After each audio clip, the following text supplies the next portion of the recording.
ابو ذر ایک جوڑا پہنے ہوئے تھے اور ان کا غلام بھی جوڑا پہنے ہوئے تھا۔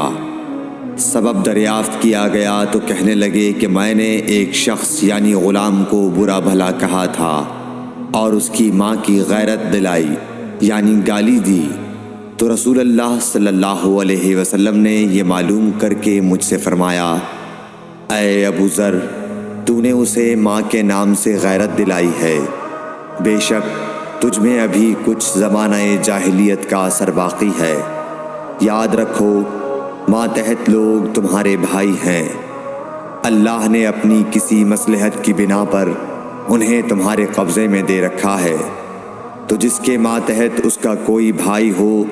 تو اس کو بھی وہی کھلائے جو آپ کھاتا ہے، اور وہ کپڑا اسے پہنائے جو آپ پہنتا ہے، اور ان کو اتنے کام کی تکلیف نہ دو کہ ان کے لیے مشکل ہو جائے، اور اگر کوئی سخت کام ڈالو تو تم خود بھی ان کی مدد کرو۔